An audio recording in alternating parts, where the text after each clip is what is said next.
बंदी छोड़ सतगुरु रामपाल जी भगवान की जय हो।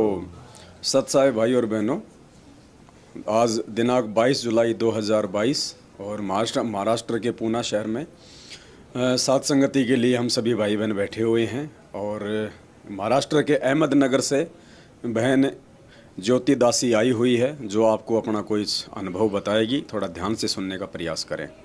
बताओ बहन जी। सत साहेब, बंदी छोड़ सतगुरु रामपाल जी भगवान की जय हो। शुरुआत तो कहाँ से करूँ मैं। परमात्मा ने शुरू से मेरा साथ दिया है। शुरू से यानी जब से मेरे को समझ आई है तब से परमात्मा ने मेरा साथ दिया है। ये भी नहीं जानती थी भगवान कौन है, कैसे है, कहाँ है, ये भी नहीं जानती थी मैं। पर एक था कि सभी बोलते थे कि हाँ भगवान है, ये पूज लो वो पूज लो, पर पूजा किसकी करो ये भी नहीं समझ में आता था। तो जो जैसी करता था पूजा वैसी मैं भी करती थी, पर उसमें खुश रहती थी कि भगवान मिल गया मुझे, ऐसा सोच के। जो जैसा त्यौहार मनाते थे वो त्यौहार करते थे, वो वैसे ही मैं भी करती थी। पर ये नहीं मालूम था कि भगवान है कैसा, कौन है। प्रश्न हमेशा दिमाग में आता था कि इतने सारे भगवान है, इसमें से एक हो है कौन, और किस भगवान की पूजा करें हम। और मन को शांति नहीं थी ऐसी। फिर जैसे जैसे बड़ी हुई, बड़ी होने के बाद फिर जो सांसारिक रहता है काम अपन वो उसमें करने लग जाते, मैं भी वही कर रही थी। फिर अंदर से ही हुआ कि अपन मनुष्य जन्म क्यों हुआ और क्या करने के लिए हुआ, हम क्यों आए यहाँ पर, क्यों पढ़े, ऐसा मन में मेरा सवाल हमेशा चलता रहता था। थोड़ी समझ आई उसके बाद फिर फिर कुछ 18 साल के बाद शादी हो गई। बहुत जल्दी शादी हो गई मेरी। 9th क्लास मैंने किया, उसके बाद ही शादी हो गई मेरी। शादी भी ऐसी हुई, सब लोगों ने बोला कि कुछ ब्याज का धंधा बोलते हैं, क्या करते हैं वो लड़का है, बोले अच्छी खुश रहेगी तुम्हारी लड़की। कर दिया माँ बाप ने भी। उनको क्या मालूम था कि आगे क्या होगा, पर उन्होंने भी ससुराल वालों ने भी बोला कि हमारा सब कुछ अच्छा है, प्लाट है, ऐसा है वैसा है, सब है, पैसा पानी सब कुछ है, आपकी लड़की हमारे को दे दो। ऐसे ही हमारे जो भगत जी थे, वो भगत जी तो नहीं जगत वाले ही थे, पर उन्होंने भी ऐसा बोल के किया कि उनकी उम्र ज़्यादा थी और मेरी उम्र कम थी। लोगों ने शादी होने के बाद भी ऐसा लगा सबको कि नहीं क्या, इतनी छोटी लड़की, तुम्हारी लड़की कहीं भग के जा रही थी क्या जो तुमने इतने बूढ़े लड़के को कर दिया। सबने ऐसा भी बोला घर वालों को। बोले हमको नहीं मालूम क्या योग था इसका, वो चली गई माँ। मैं उस घर में गई, वहाँ पर उन्होंने क्या नहीं चढ़ाया, सब सोने से चांदी से भर दिया मेरे को, जिस शादी करके जब गई मैं। पर वहाँ के दिन जब पलटे तब मैं वहाँ पर पहुँची। उनका जैसा जो ब्याज का पैसा खाते थे तो उनका सब उल्टा हो गया मेरे जाने से। वहाँ पर उनको बाहर भरना पड़ रहा था। वो बोले छोटी वाली आई जब से हमारा घर चौपट हो गया। ससुराल में बहुत ही तंगी से दिन निकले, और वहाँ उनका घर भी किराए का ही था। जो प्लाट था उन्होंने लिया था, बोले शादी के बाद हम बनाएंगे, तो वो भी चला गया, बोले वो उसमें कर्जे में। ठीक है, वो भी मैंने सोच लिया कि ठीक है, वो होगा अपनी किस्मत में कुछ तो हो रहा होगा अपने साथ। वो भी मुझे नहीं पता। फिर वहाँ पर भी भगवान ने मेरा बहुत साथ दिया। मैं भगवान में बहुत विश्वास करती थी, सभी भगवानों को पूजना, ये करना वो करना सब करती रहती थी, पर मन को शांति नहीं थी मेरे, बिल्कुल भी शांति नहीं थी। फिर जैसे फिर घर में सास ससुर ये सब धीरे धीरे एक एक जाने लग गए, तो बोली ये लड़की आई हैं जब से हमारा घर पूरा बर्बाद हो गया। बोले घर वाले सब ऐसे ही बोलते थे। मुझे भी नहीं पता कि मेरे जाने से ऐसा क्या हुआ वहाँ पर, मुझे ये नहीं मालूम। फिर जैसे तैसे ये सब हो गया, 2 बच्चे हो गए, दोनों बेटियां हैं मेरी। और फिर हमारे धीरे धीरे हमारे भगत जी बीमार होने लग गए। छोटी लड़की जब ज़्यादा बीमार होने लग गई ना, तब मेरे बिल्कुल समझ में आया। मेरी परीक्षा जैसे चलती रहती थी। वो जब 3 महीने की थी, जो 2 नंबर की लड़की, उसके टाइम पे बहुत बड़ा झटका लगा था कि मेरे को ऐसा बता दिया कि तुमको बहुत बड़ी बीमारी है। तो मैं बोली ठीक है, पर क्या है वो बीमारी वो नहीं मालूम चला था। जब 5 महीने की हुई, 5 महीने की हुई और उसको बोल दिया था कि अब ये 3 दिन की मेहमान है, ये जो मेरे साथ आई है बेटी, उसको बोल दिया था 3 दिन के लिए तो आपकी बच्ची को खिलाओ पिलाओ, घर पे ले जाओ।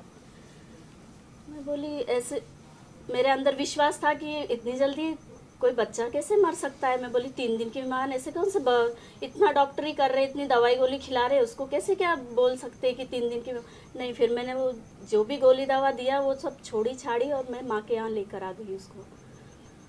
वहाँ पर पता चल गया था कि उसको क्या बीमारी है, इसके पिताजी को, मेरे को, हम तीनों को पता चल गया था। फिर उसको हम लेके इधर पूना के हॉस्पिटल में आए। वहाँ पर उसको बताया, पानी में उसके छाती में पानी भर गया, निमोनिया उसके लास्ट स्टेज पे। बोले भगवान भरोसे। जिस आईसीयू में हम थे उस आईसीयू में भी उसको जो भी बच्चा जा रहा था सीधा बाहर निकल रहा था तो मर के ही निकल रहा था। तो मैं बोली मेरे को भी यही आईसीयू मिलना था क्या। मैं बहुत डर गई थी उस टाइम भी। 15 दिन इसको रखा, 1.25 महीना रखा था उसको वहाँ पर। जो भी बच्चा आ रहा सब मर के निकल रहे। मैं बोली अब इसकी बारी भी आएगी, पर पता नहीं अंदर से एक विश्वास था कि ये बच जाएगी। तो इसको लास्ट में 1.25 महीने के बाद इसको ऑक्सीजन से बाहर निकाल दिया और बोल दिया कि इसको गोली दवा दो, और 2-4 दिन रखा और फिर घर छोड़ दिया हमको। परेशानी तो वहाँ से हमारी और ज़्यादा दुगनी चालू हो गई थी जब इसके बारे में पता चल गया था हमको। वहाँ से हम लोगों की तीनों की गोली दवा ऐसी चल गई कि हमको ज़िंदगी भर गोली दवा ही खाना था। अब रोना तो बहुत आया कि भगवान ने हमको ही चुना, क्यों ऐसे मुश्किल के लिए। और ज़िंदगी भर बोले वो गोली खाना ही है तुमको, इसके अलावा तुम्हारा कोई इलाज है ही नहीं। अब मैं ठीक है, मैं बोली ये भी सहन कर लिया। मैं बोली ठीक है, मैं खाना है तो खाएंगे हम, पर जब तक जिंदा रहेंगे। अंदर से होता था कि गोली खाने से तो मर जाना अच्छा, पर नहीं, फिर पता नहीं अंदर से क्या होता था कि नहीं, क्यों मरना, जब जिंदगी दी है तो जिएंगे, भले कितना भी जीना। तो फिर गोली दवा खाते खाते दूसरी बार फिर ये बीमार हुई 8 साल में। तब इसके पिताजी, इसकी आंखें भी चली गई और इसकी आंखें जाने के बाद इसके पापा भी चले गए। वो 2012 में मेरे को छोड़ के चले गए थे। वो भी परेशान हो गए थे बहुत, किराए का घर था, 2 बच्चे, पढ़ाई लिखाई कैसे क्या करना, छोड़ के चले गए हम तीनों को। ठीक है, मैंने वो भी सहन कर लिया। मैं बोली उनका भी शरीर ऐसा हो गया था कि वो भी बीमार बहुत ज़्यादा थे। फिर वो जैसे ही छोड़ के गए, माँ लेकर आ गई यहाँ पर मेरे को। यहाँ पर भी इसको ये इतनी बीमार रही कि इसको यहाँ पर भी बोल दिया था, लास्ट टाइम में झटके ले रही थी। बोले ये 3 घंटे की मेहमान है, अगर बच जाएगी तो ठीक है, नहीं तो भगवान भरोसे। फिर मैं बोली फिर पूना लेके इसको भगी मैं। 3 घंटे का बोला तो मैं बोली 3 घंटे में तो पूना पहुँच जाएंगे हम। फिर उसी अस्पताल में, पूना के ससुन हॉस्पिटल में लेके गई उसको। वहाँ पर इसको फिर आईसीयू पे रखा। कैल्शियम की कमी बताई थी तब। फिर कैल्शियम की कमी बना, इसको पूरा सीटी स्कैन करना था। इसके शरीर में क्या हो रहा था क्या मालूम, 1 साल से दस्त कर रही थी। 1 साल दस्त को करता है क्या, इसको पानी जैसे दस्त चालू थे 1 साल। और इसकी हालत ऐसी हो गई थी, हड्डियाँ एक गिन लो शरीर की, पूरी शरीर की हड्डियाँ गिन लो, ऐसी हालत हो गई थी। लोग सब देखते थे ना इसको और मेरे को, तो बोलते थे ये बच्ची तो बचने वाली नहीं, तो भी माँ इसको चिपकाए चिपकाए घूमती रहती है। बोले माँ कैसी भी हो, बच्चा प्यारा रहता है उसको, ऐसा लोग ऐसे बोलते थे मेरे को। पर मैं उसको लेके मेरे को झटका जब लगा तब मैं इसको सीटी स्कैन बोलते हैं ना, करते हैं पूरे शरीर का, तब इसको 2 दिन इसको खाना खिलाया नहीं था, पानी भी नहीं पिलाया था। बोले सीटी स्कैन में पूरा खाली। जब मैं इसको सीटी स्कैन के लिए नीचे ले जाती थी, नंबर बहुत रहते थे और अकेली मैं अस्पताल में परेशान भी हो जाती थी। फिर इस भूखी प्यासी ये मेरे को नोचती थी कि मम्मी मेरे को तो कुछ खिलाया नहीं पिलाया नहीं, भूखा पिसा यहाँ बटा। तब मैं राम नाम लेती थी और ये चुप बैठ जाती थी, मैं मन में लेती थी वो चुप बैठ जाती थी।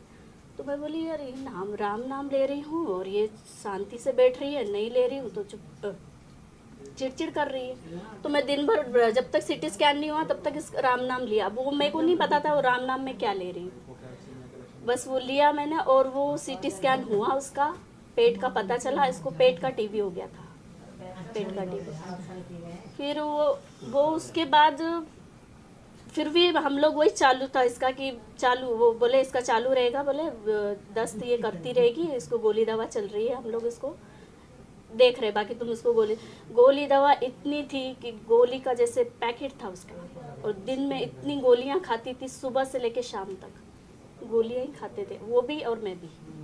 और हम 2 दिन घर पे और 15 दिन हॉस्पिटल में रहते थे, इतना हम लोग परेशान थे हॉस्पिटल से। फिर ऐसे ही करते करते मेरी बहन का फ़ोन आया इंदौर से कि उसको डिलीवरी होने वाली थी, तो बोले तेरे बच्चे लेके यहीं आ जा, मेरे साथ रहे घर पे। 1.25 महीने उसके पास रही और फिर उनके मियाँ बीवी के झगड़े हुए तो फिर मैं वहाँ से निकल गई। खंडवा में एक बहन है, उसकी वो ससुर शांत हो गए थे तो मैं वहाँ चली गई थी। वहाँ पर एक भगत जी मिले, संतोष भगत करके है। वो बोले कि बहन तुम इतना परेशान हो, इतना देवी देवता किया तुमने, इतने भगवान किए, एक बार हमारे यहाँ गुरुजी का सत्संग सुनने चलो। तो मैं बोली अब क्या, आस्था मेरी भगवान से पूरी मिट चुकी थी, क्योंकि मैं बोली भगवान है ही नहीं, विश्वास ही नहीं था पूरा। मैं लास्ट स्टेज पे चली गई थी, कहाँ भगवान को है ही नहीं, अभी नास्तिक जैसे होने वाली थी मैं पूरी। वहाँ पर मेरे को ये भगत भाई मिले और बोले कि तुमने इतना सब करा भगवान का, देवी देवता झाड़ फूक सब करा तुमने। मैं बोली मैं तो बहुत थक गई है कर करके। बोले एक बार सत्संग सुनने चलो। बोले ठीक है। मैं बोली अब इतना किया है तो लास्ट ये भी करके देख लेती हूँ, सत्संग सुनने चलती हूँ। तो बोले रविवार के दिन सत्संग है तो हमें चलना है, खंडवा से आगे है, 1.5 घंटे का रास्ता है, वो जगह का नाम नहीं याद, वहाँ है। फिर वो भगत बोले मैं खुद ही लेके चलूँगा आपको, आप चलना, कुछ 2-3 घंटे का सत्संग है, वहाँ चलेंगे। मैं बोली ठीक है मैं चलूँगी। वहाँ सत्संग सुनने गई, 3 घंटे सत्संग सुना, पर वो भाई ने इतनी बातें एक दिन पहले बताई कि मेरे को ही नहीं पता चला कि मैं कब उनको हाँ बोल दिया मैंने। वो 1 घंटा तक मेरे को समझाते रहे कि ऐसा है, हमारे गुरुजी ऐसे है वैसा है। मैं सुनती रही, मैं बोली सब अपने अपने गुरुओं के बारे में बताते हैं तो ये भी बता रहे हो। उस टाइम उनके बताते बताते आधा घंटा मैं कहाँ खो गई थी मेरे को ही नहीं पता था। फिर लास्ट में मेरे मुँह से एक ही बात निकली, ठीक है मैं चल रही हूँ, कल सुबह ही आपके साथ चलूँगी। ट्रेन से मैं गई खंडवा, वहाँ से वो भाई के साथ 3 घंटे सत्संग सुना। वहाँ सुना तो मेरा तो पैर वहाँ से निकलने के लिए तैयार ही नहीं। वहाँ नामदान केंद्र था, वहाँ पर मेरे को तो जैसे किसी ने खींच लिया वहाँ पर। मेरे को बोले यहाँ से नाम लेके ही निकलना है तेरे को। मैं तो बोली अब भगत जी मेरे को तो कुछ नहीं मालूम, मैं तो यहाँ से नाम लेके ही निकलूँगी अभी। हम दोनों ही थे साथ में। तो मैं बोली मेरी गारंटी लेती हूँ, क्योंकि मैं अपन तो सब खाने पीने छोड़ सकते हैं ना। बोले यहाँ के नियम है कुछ ऐसे ऐसे, उन्होंने समझा दिए थे मेरे को, नियम है ऐसे ऐसे। बोले अगर नाम दीक्षा लो तो ये सब करना पड़ता है। मैं बोली ठीक है ये भी करेंगे, मैं मेरी जिम्मेदारी लेती हूँ। और उस टाइम मैंने नाम ले लिया वहाँ बैठ के। तो ये बेटी थी मेरी, वो बोली मम्मी मैं भी ले लूँगी तुम्हारे साथ। मैं बोली देख इसमें ऐसे ऐसे नियम है। बोले हाँ मैं भी करूँगी। तो हम दोनों ने नाम ले लिया और नाम लेके निकले वहाँ से। वो बोले कि आपको 3 टाइम आरती करनी रहेगी, बस इतना ही समझाया था हमको, सत्संग सुनना है। मेमोरी में सत्संग भर के दिया। मैं बोली ठीक है। हमने 2 भगत के फ़ोन आते थे 8 दिन में कि आप करते हो क्या भक्ति में। बोले हाँ मैं करती हूँ भक्ति, मैं सही साथ लगी हूँ। बस इतना है कि मेरे को यहाँ का कुछ मालूम नहीं है, ये भक्ति कैसी है क्या है, इसके आगे की जानकारी मुझे कुछ भी नहीं है, मैं क्या करूँ। तो बोले मैं एक सेंटर का नंबर दे दूँगा आपको, आप वहाँ उनसे संपर्क कर लेना। तो मेरे को यहाँ के महाराष्ट्र अहमदनगर के कोऑर्डिनेटर का नंबर दिया था। फिर वहाँ पर भी सत्संग सुनने ही जाती थी मैं, और कुछ नहीं, मेरा ऐसा कुछ काम नहीं था। बाकी किताब वगैरह देते थे, पर किताब पता नहीं अंदर से होता था कि किताब में किसी को बांटूँ या नहीं बांटूँ, बांटने की इच्छा ही नहीं होती। फिर भी 1-2 बांट दिया मैंने, ऐसे घर वालों को ज्ञान समझाने के लिए कि ये पढ़ो और ये समझो ज्ञान। मुझे तब भी ज्ञान इतना समझा नहीं, पर अंदर से मेरी आत्मा जैसे किसी ने पकड़ रखी हो, मेरे को ना इधर जाने दिया ना उधर जाने दिया। मैं सीधा बस यही करती थी, तीनों टाइम की आरती।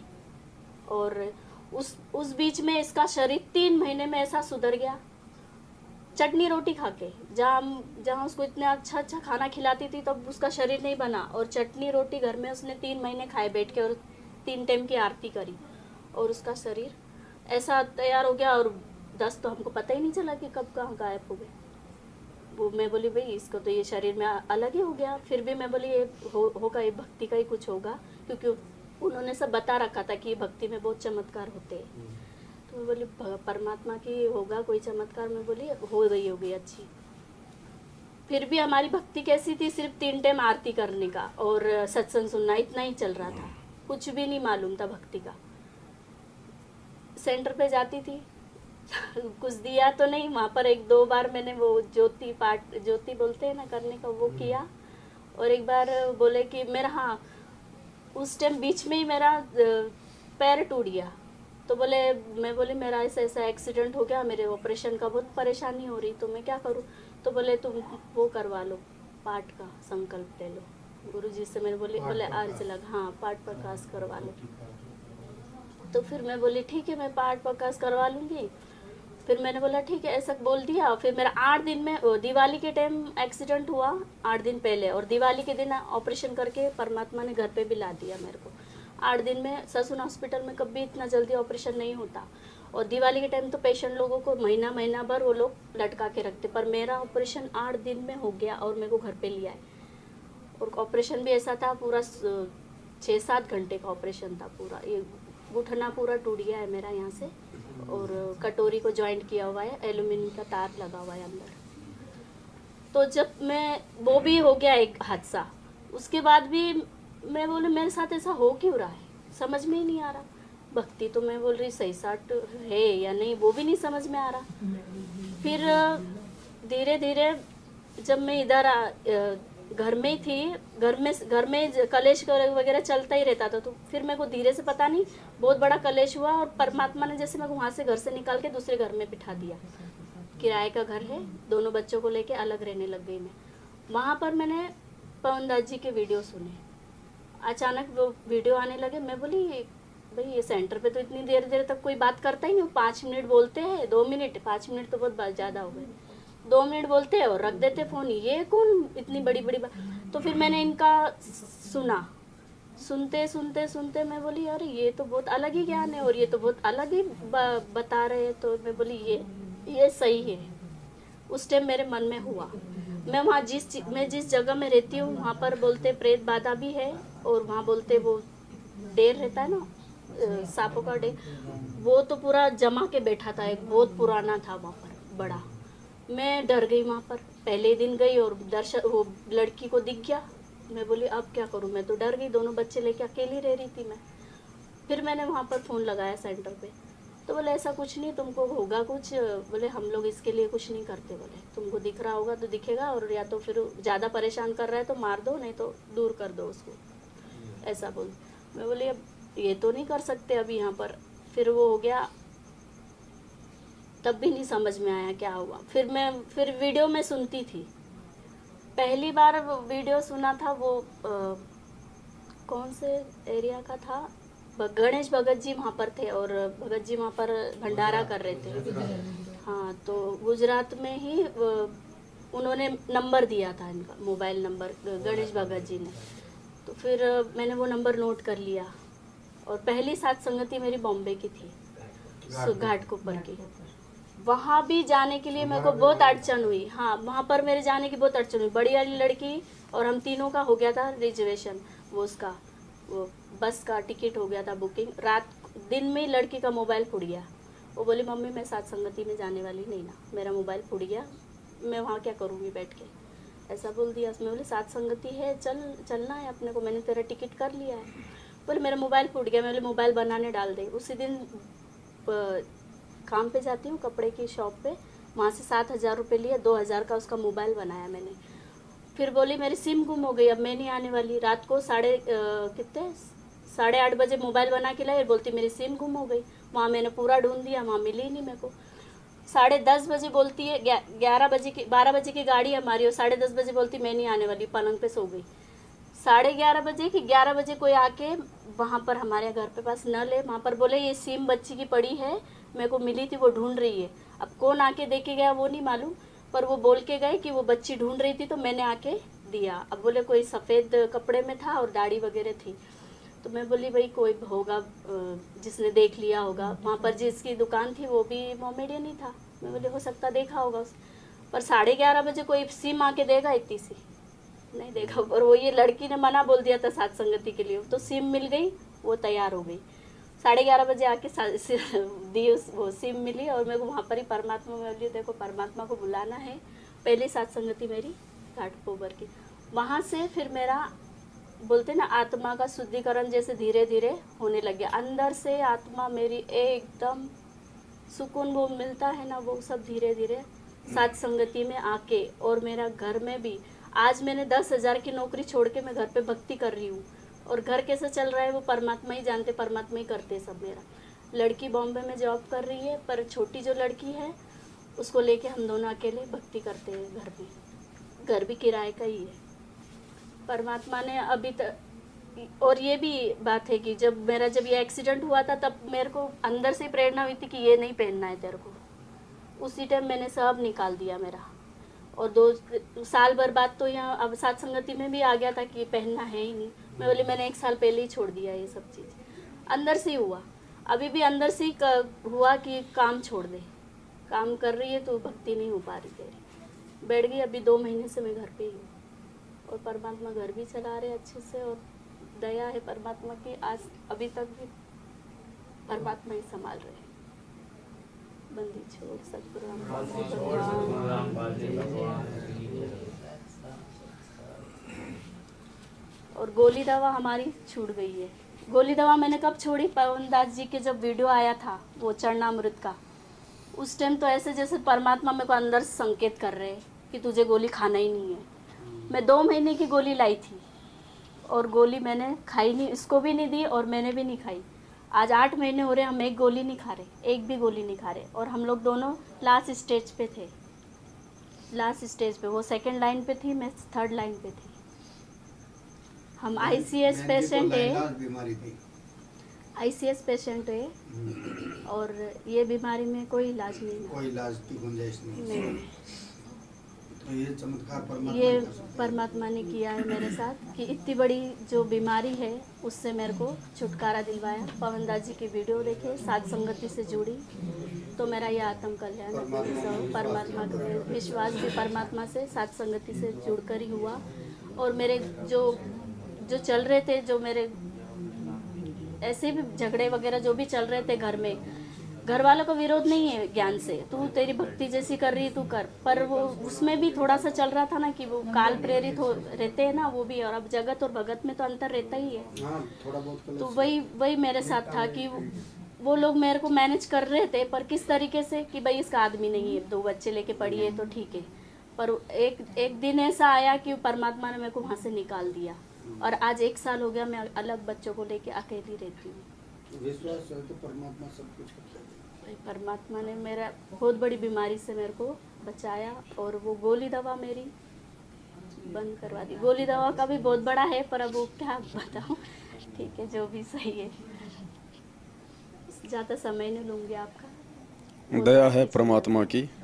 परमात्मा तो उसी को कहते हैं जो अनहोनी करे। अनहोनी मेरे साथ। और गोली दवाई के विषय में भी परमात्मा ने अपने सत्संगों में कह रखा है परमात्मा ने कि जिस दिन आपको भगवान पे पूर्णतः विश्वास हो जाएगा कि भगवान क्या नहीं कर सकता, जब भगवान मुर्दे को जिंदा कर सकता है, अंग भंग को परमात्मा ठीक कर सकता है, तो परमात्मा क्या अपने बच्चों को किसी रोग से बाहर नहीं निकालेगा। और ऐसे बहुत सारे उदाहरण दिए हैं परमात्मा ने सत्संगों में, बहुत सारे इंटरव्यू आपने सुने हैं। जो लोग इतनी ज़्यादा गोली दवाई खाया करते थे और परमात्मा से नाम उपदेश के बाद में वो एक गोली दवाई भी नहीं खाई उन्होंने। और जो डॉक्टर ये कहा करते थे कि भाई गोली दवाई बगैर तुम जी नहीं पाओगे, जिस दिन तुम गोली दवाई छोड़ दोगे तुम्हारी मौत हो जाएगी, वही डॉक्टर बोलते हैं गुरुजी का आशीर्वाद प्राप्त होने के बाद में कि आज के बाद यदि तुमने गोली दवाई खाई तो मर जाओगी। ऐसे ऐसे परमात्मा ने चमत्कार अपने भक्तों के दिखाए हैं, फिर भी हम लोग ढीठ हैं, हमें विश्वास नहीं हो पाता है कि ये भगवान है, ये परमात्मा है। सत्संगों में भी गुरु जी ने स्पष्ट रूप से कह रखा है कि ये परमात्मा आत्मा और शरीर दोनों का डॉक्टर है। आत्मा का रोग परमात्मा ने बताया जन्म और मरण का, और शरीर के लिए परमात्मा ने कहा कि कोई भी रोग, कैंसर हो, एड्स हो, खांसी हो, सर्दी हो, जुकाम हो, उसका डॉक्टर भी परमात्मा ही है।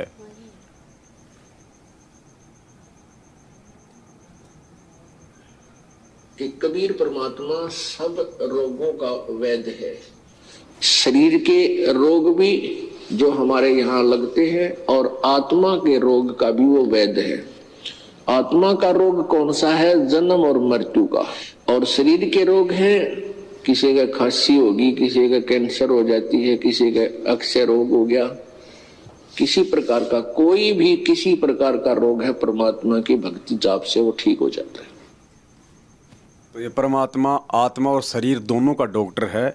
बस ये डिपेंड करता है कि हम उस परमेश्वर पे किस दिन हम विश्वास करें, क्योंकि परमात्मा विश्वास में है। क्योंकि ये जो भक्ति जाप परमात्मा ने दे रखे हैं, जो मंत्र, ये वास्तव में हमारे उसी समय काम करना शुरू करते हैं जब हमें भगवान पे विश्वास हो जाता है कि ये परमात्मा है, ये जो चाहे सो कर दे। तब परमात्मा के मंत्र हमारे ऊपर जो हम जाप करते हैं, ये अपना पूर्णतया काम करना शुरू करते हैं। तो अब हमारी करुणा दासी बहन है, हमारी करुणा दासी बहन है, साथ में मेघना दासी भी बैठी हुई है। तो माइक तो एक या दोनों कैसे बोलोगी? अच्छा, तो ये माइक पकड़ो, लो ये दोनों पकड़ लो फिर आप। तो करुणा बहन जी महाराष्ट्र के बम्बई शहर से हैं और आप लोगों को कुछ बातें ये बताएंगी, और बम्बई के आसपास के जो भाई बहन हैं वो इनसे संपर्क भी कर सकते हैं साथ संगति के लिए। ये आपको अपना नंबर भी देंगी और कुछ बातें हैं बहन आपको बताएंगी। बंदी छोड़ सदगुरु रामपाल जी भगवान जी की जय हो। मैं करुणा दासी बम्बई से, वाशी नवी मुंबई से बोल रही हूँ। मुझे नाम लेके 3 साल हो गए। पहले मैं 1 साल तो मैनेजमेंट वालों से जुड़ी रही, मुझे पता नहीं चला पवन भाई का। जब मेरे पास आते तो मैं उनको कुछ बोलती तो बोलते बहन आप है ना पाठ प्रकाश करवा लो, सब बच्चों के नाम का, आपका, सबका। तो मैं उसको इकट्ठे पूरे पैसे पैक करके दे दिए और नाम लिख के दे दिया। मैं ठीक है सूरज भाई, आप है ना सबका पाठ प्रकाश करवा दो।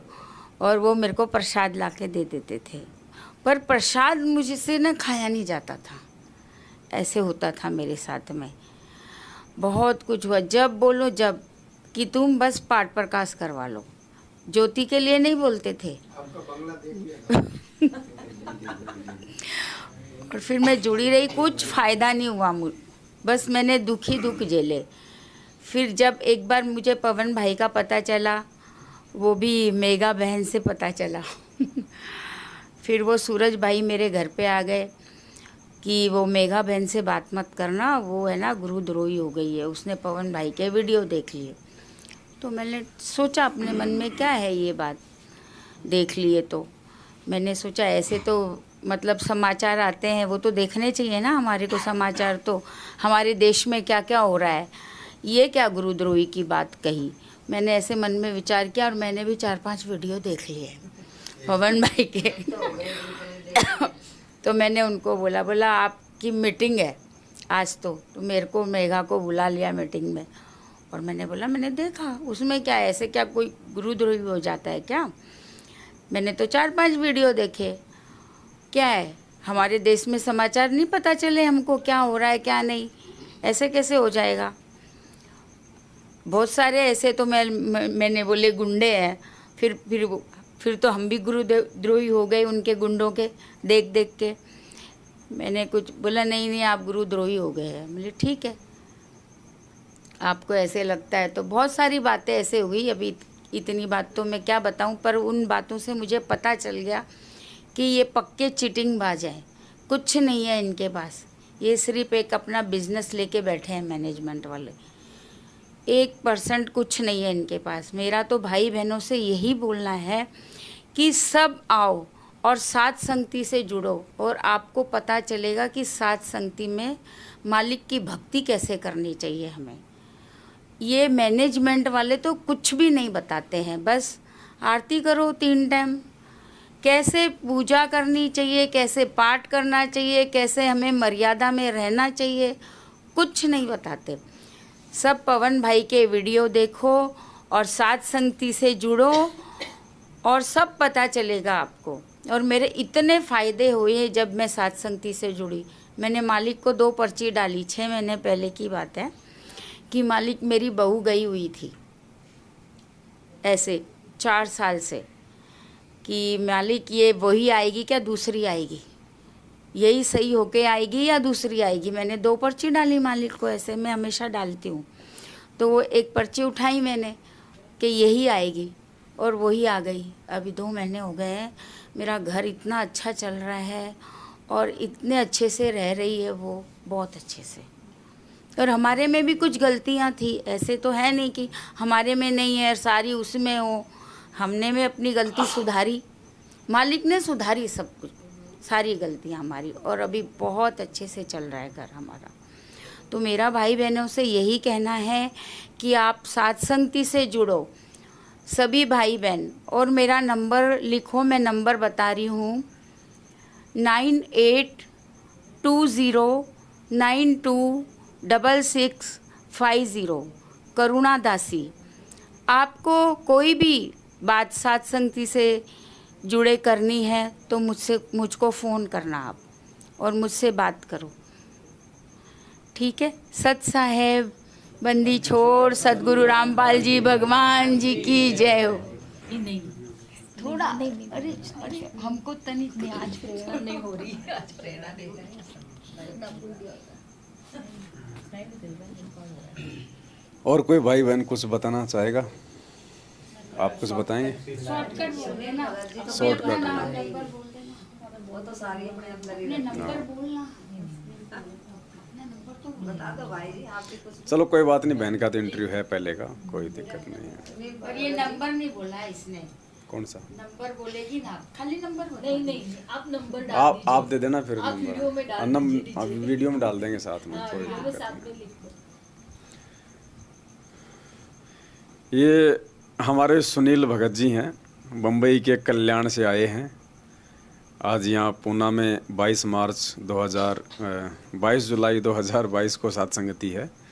अभी हम लोग पूना महाराष्ट्र में बैठे हुए हैं। भगत जी आज यहाँ पे पहली बार आए हैं, तो भगत जी आपको कुछ बातें बताएंगे भक्ति मार्ग के विषय में, कैसे परमात्मा की जानकारी हुई, कैसे परमात्मा से जुड़े, कैसे इन्होंने सतलोक आश्रम मैनेजमेंट हरियाणा के वहाँ से नाम दीक्षा ली, फिर कैसे इनको साथ संगतियों का पता चला, और आज ये शायद अपनी पहली साथ संगति में यहाँ पे आए हैं अपनी भक्तमती के साथ में इनका एक बच्चा है जो इनकी गोद में है। तो भगत जी आपको कुछ बातें बताएंगे, थोड़ा ध्यान से सुने। सत साहिब। कोई बात नहीं, ऐसे बैठे रहो, बोल दो आप, थोड़ा सा यूँ रखना पास में। ये रखो पास में। अरे कभी बोला नहीं भगत जी। अरे भले, अरे क्या हाथ में लगा लो।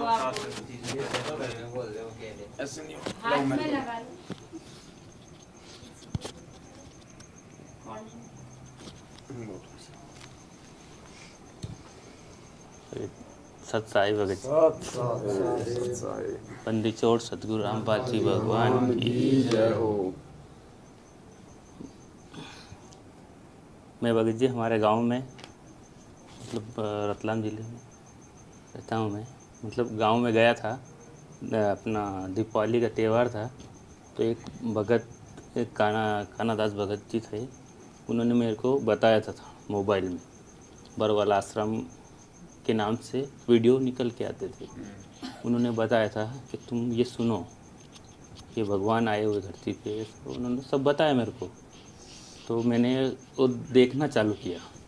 भगत जी मैं पहले ड्रिंक करता था डेली का, टन चिकन जो भी है पूरा मैं खाता पीता था, मतलब इस भी अगर रहता ही नहीं था, ऐसा था मेरा। पैसा था से इधर मैं काम करता हूँ, तो रोज़ का पैसा भी बहुत कमाता था, मतलब बहुत पैसा कमाता था। तो डेली ड्रिंक करना, अयासी करना, मतलब फालतू के काम बहुत करता था मैं। किसी की बात नहीं मानता था घर में, किसी को नहीं। घर वालों को मेरे पिताजी मतलब महाराष्ट्र से गुम हो गए, आज से 7 साल हो गए उनको। तो पिताजी भी ऐसे थे, मैं बोल देता ऐसा वो कर देते। मैंने कहा ये जगह बेचने का है तो ठीक है बेटा, जो तू कर वो हो जाएगा। ऐसा कर करके जी मैंने करीब 20 बीघा ज़मीन बेच दी मैंने अकेले, और उस पैसे को अयासी किया, मतलब उड़ाया।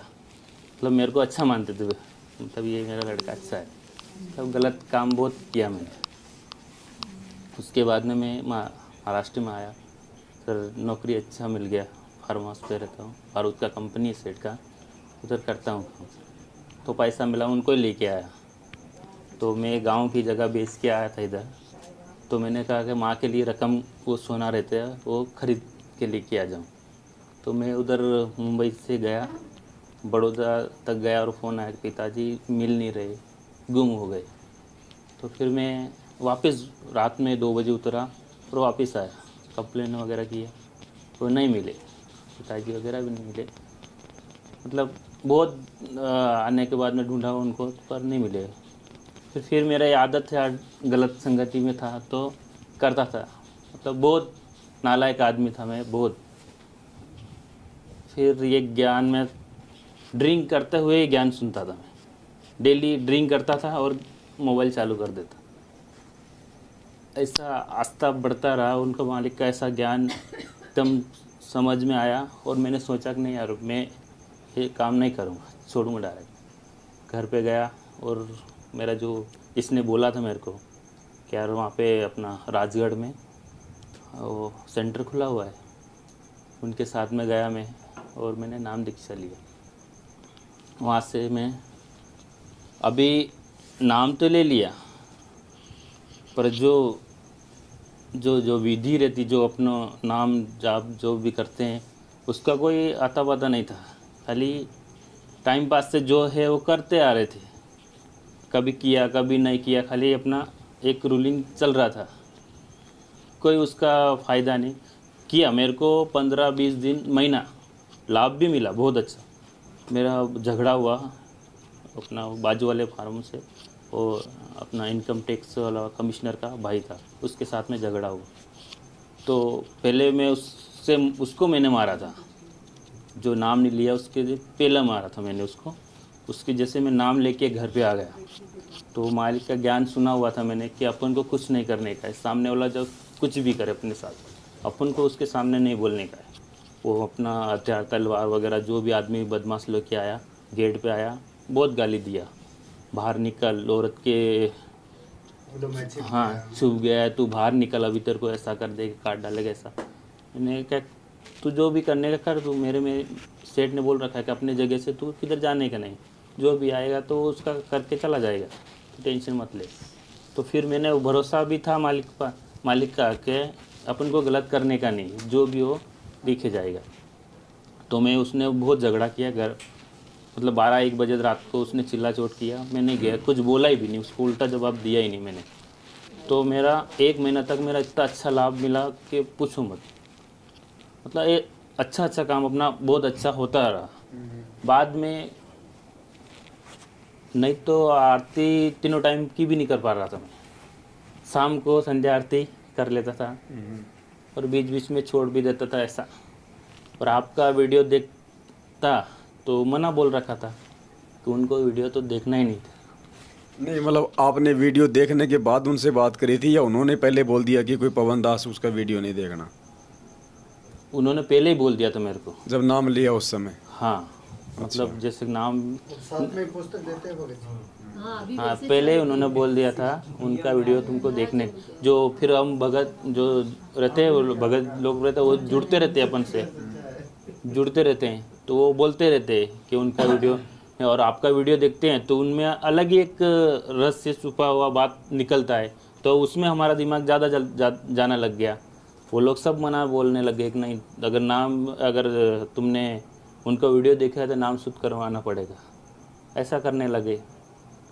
फिर अभी बहुत दिन से आपका वीडियो देख रहा हूँ मैं, बहुत बार आपको कॉल भी कर चुका हूँ, मतलब आपसे जुड़ने के लिए इतना तड़प था मेरे को कि पूछो मत, कि नहीं ज्ञान उनके आधार से अगर जुड़ेंगे तो ये अपन कुछ चीज़ को पा सकते, नहीं तो नहीं पा सकते।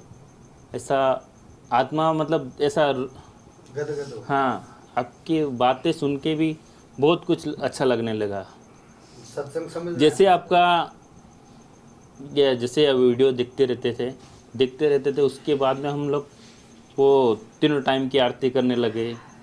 मतलब वो जो विधि का पता चला। हाँ, वो भी अपन को पता चला। उसके बाद में संध्या आरती में हम लोग रुचि भी बनी परमात्मा की रुचि भी दया से। बनी, और संध्या आरती में हम बैठ के करते थे और आज खड़ा होके करने लग गए।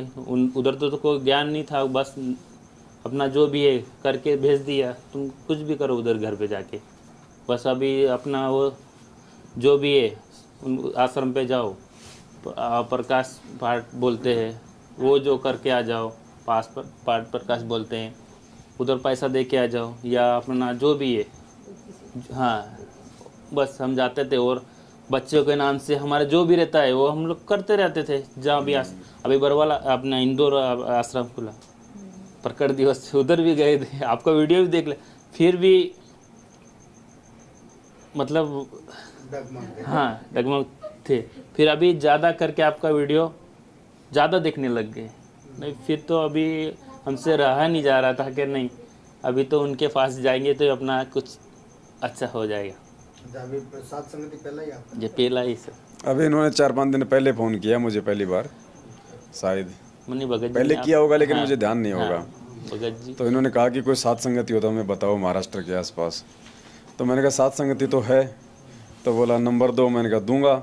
अब 1-2 दिन तो मेरे दिमाग से निकल गई। फिर इनका फ़ोन आया कल, तो फिर मैंने प्रदीप भगत जी हैं बल्लभगढ़ वाले, इनके नंबर भगत जी को दिए, और उनके हितेश भगत जी के भी दिए थे। हितेश भगत जी तो उठा नहीं पाए शायद। भगत जी से इनका आज बात हुआ, तो भगत जी ने इनको यहाँ की सात संगति के लिए बताया, यहाँ पूना के लिए।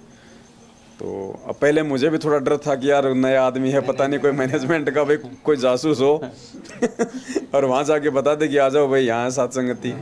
तो मैं भी थोड़ा भयभीत था, हो गया यार क्या करें, नया आदमी है, बातों से तो ठीक लग रहा है। फिर हिम्मत करके दास ने इनका नंबर दे दिया। फिर इन्होंने आज बात करके, और आज ये सह परिवार यहाँ पे आए हैं। दया मालिक। हम भगत जी पहले ही अपना राजस्थान में था ना, कैंसिल हो गया था सत्संग, किशनगढ़ में वहाँ था। पे आने वाले थे हम लोग। अच्छा अच्छा। पर वहाँ पे कैंसिल हो गया नहीं, और आपने मना ही बोल दिया था पहले तो कि आप उधर मत आओ, हमारा उधर ही महाराष्ट्र में रहेगा। तो किशनगढ़ होता।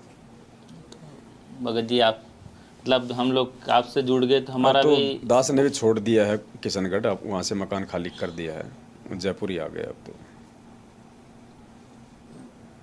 तो सौभाग्य मानते हमारे अपने आप को आपसे जुड़े हम लोग। सौभाग्य भगत जी हम सबका है, जो परमात्मा ने सबको साथ संगति से जोड़ के रखा हुआ है।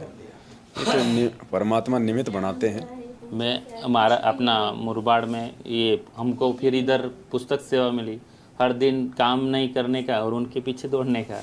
हम वहाँ पे जाओ, पुस्तक सेवा करो, वो करो, हर दिन वो जो ऑनलाइन पे नाम आता है ना उनको पुस्तक भेजने का, देने का, ये करना चालू हो गया। बहुत से लोग कर रहे हैं। हाँ, अभी ज्ञान नहीं तो अभी क्या करेगा, हम लोग तो वही करेंगे ना। उनको ज्ञान नहीं होगा। हम अपना फायदा हो रहा है, बहुत फायदा हो रहा है अपना। तो भगत जी आपसे जुड़े तो बहुत अच्छा तो लगा। आज कैसा लगा आपको? सात बहुत संगति में अच्छा आए हो लगा। आप, परमात्मा जी को भोग लगाया, और अब 2-3 घंटे से सात संगति चल रही है।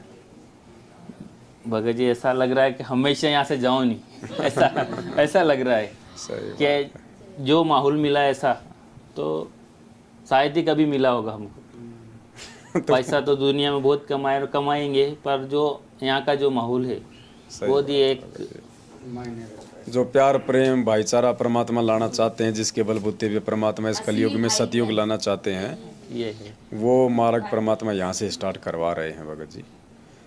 और जो सच का मार्ग होता है, शुरुआत में वो धीरे चलता है, रफ्तार कम होती है, लोग भी कम होते हैं, लेकिन एक दिन आएगा परमात्मा की दया से। हर जगह सात संगतियाँ होंगी, हर जगह परमात्मा के ऐसे बच्चे होंगे। शुरुआत में परमात्मा भी जब सत्संग करते थे तो हम देखते हैं आज उनके वीडियो, कहीं सामने कोई 20 लोग बैठे हैं, 5 लोग बैठे हैं, लेकिन मालिक तो मालिक है, उनको पता था कि आगे चल के क्या होगा। तो ऐसे ही इस हद का मार्ग है भगत जी। भगत जी, एक बार गुरु जी का सपना है मेरे को, ये लड़का मेरे साथ में जी। और जैसे कि अभी गुरु जी को पहले ही जेल में चले गए थे, तो मारने का बोल रहे थे, वो भगवान छुड़ा था, ऐसा वैसा बोल रहे थे। तो ये लड़का मेरा अकेला मेरे साथ में, तो मैंने इसको छोड़ दिया। मैंने कहा नहीं, मेरे गुरु जी को कोई मारेगा तो मैं उनके साथ जाऊं, पहले ये तो मिल जाएगा मेरे, तो गुरु जी के साथ जाऊं, कोई आएगा तो मैं पहले उनसे ये करेगा। ऐसे अकेले आए गुरु जी, तो गांव वाले लड़के ऐसा बोल रहे कि ये ऐसा करता है, मतलब भगवान को छुड़ाता है, ऐसा देवी देवताओं को छुड़वाते हैं। हाँ, तो इनको मारेंगे हम लोग। अच्छा। तो ये मेरा लड़का अकेला था मेरे साथ में, तो मैंने इसको छोड़ा। मैंने कहा इसको छोड़ देता हूँ पहले गुरुजी के पास, ये गुरुजी नहीं आए इधर और मैं जाएगा उनको, मतलब कुछ बोलेगा तो मैं आगे बोलेगा। हाँ, गुरुजी से पहले मैं संभालूंगा गांव वालों को। हाँ, ऐसा सोचा मैंने उस सपने में, मतलब ऐसा मतलब कोई कुछ नहीं बोला। हाँ, ऐसा इसको छोड़ दिया मैंने, फिर वापस ये मिल भी गया। सपने में आए थे गुरु। ये भाव चेक करता है ना परमात्मा, हम कितने समर्पित हैं परमात्मा के प्रति, भाव चेक करता है भगत जी। चाहे वो सौपन हो चाहे हकीकत हो, परमात्मा चेक करता है भगत को। कई बार क्या होता है, हमें सपने आते हैं, सपने में मान लो हमने सिगरेट पी रहे हैं, हम लोग जर्दा खा रहे हैं, और सुबह उठे एकदम से तो एकदम से टेंशन बन जाती है, और यार नाम खंड हो गया। फिर 5-10 मिनट बाद में थोड़ा सा वो नशा उतरता है सपने का, अरे यार वो तो सपना था, फिर मन में शांति सी आती है कि बच गए बच गए बच गए। तो ये जो भय है ना, ये भय परमात्मा चेक करता है कि वास्तव में इसको कोई चिंता है कि नहीं है मर्यादा टूटने की। तो ये रिहर्सल होती है हमारी, चाहे सपना हो चाहे हकीकत हो भगत जी। तो आज हम वो गलतियां नहीं कर सकते हैं जो भक्ति मार्ग की हैं, और अगर अभी तो गलती कर ही नहीं सकता, ऐसा हो गया, मतलब पता दृढ़ता हो गई कि पूछो मत, कभी भी भूखे सो जाएंगे पर कभी गलत मार्ग पे नहीं जाएंगे। दया परमात्मा की। और अब मैं तो ये सोचता हूँ भगत जी कि आप कैसे लड़ लेते हो इन लोगों से, कसम से भगत जी ऐसा सोचता हूँ। लड़ कहाँ रहा है भगत जी? कसम से भगत जी, हर आपका वीडियो देखते तो आप निसंतोष बात करते किसी सामने, मतलब वीडियो निकालते हो तो कभी भी ना डर के एकदम डंके की चोट बात करते हैं। डर लगता है भगत जी कि इनको कुछ नहीं हो जाए, ऐसा आत्मा, मतलब इनके साथ कोई रहना चाहिए, ऐसा मतलब बहुत कुछ ऐसे आत्मा होती है कि नहीं ये कैसे बोलते हैं। फिर तो हम लोग वही सोचते हैं ना, आमने सामने की लड़ाई में डर लगता है, बाकी कोई डर नहीं है भगत जी। आमने सामने ना तो लड़ना, ना हमारी लड़ने की हिम्मत है, ना हमने लड़ने की सोचनी है, ना मालिक ने बोला है। बाकी जो सच है वो तो डंके की चोट पे हमारा बाप बोल रहा है, हम भी बोलेंगे भाई। और मालिक ने कहा बच्चा अपने सावधानी रखो, बस आप दूर रहो। बोलते हो, ऐसा बोलते हो तो ऐसा लगता है कि नहीं किस आधार पे बोल रहे हैं, बस भगवान के आधार पे, वो कोई नहीं है उनके साथ में, मालिक के आधार कुछ भी बोलते, किसी को कुछ भी बोलते। तो मैनेजमेंट अभी कितना, वो करोड़ों की संख्या में लोग हैं और उनके सामने अकेले खड़े हैं, कौन है उनके साथ में? फिलहाल में तो अभी अकेले ही है ना, अपने साथ परमात्मा भगवान है साथ, मालिक साथ में है। जब महाभारत का युद्ध हो रहा था तो कौरवों के साथ में पूरी दुनिया थी, कौरवों की सेना में पूरी दुनिया थी, एक से एक योद्धा थे। पांडवों के साथ केवल श्री कृष्ण भगवान थे। तो हमारे साथ भगवान है, परमात्मा है, गुरुदेव है, क्या चिंता हमें उनकी। ये कौरव कहाँ तक टिक पाएंगे भगत जी? हमारा ये कृष्ण है। क्या हुआ, 30 दिन थे ना वहाँ पर, कुछ हुआ था बात? मीटिंग में बुलाया कि आज मीटिंग है, तो मैं मेघा के मिस्टर सब गए मीटिंग में।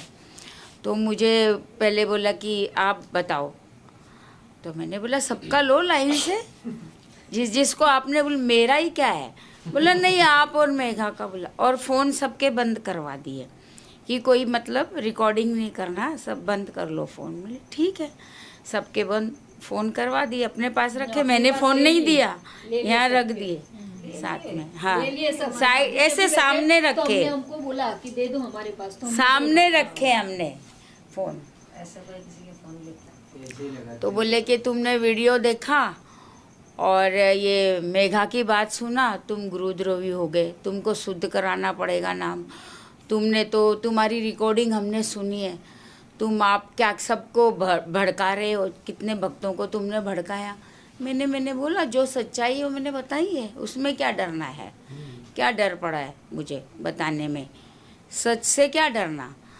तो ये भाई को तुमने, उसने मेरा टेप कर लिया, एक विशाल करके भाई है, उसने टेप कर ली तो कर ली, झूठ थोड़ी ना है। मैंने बोला मैं तो पक्की हरियाणा की हूँ, उसको बोला ले, और मेरे को तो हरियाणा से आती है सब कुछ खबर, और मैं बताती हूँ ये सब बात है जो ये लोग कर रहे हैं सब गलत है।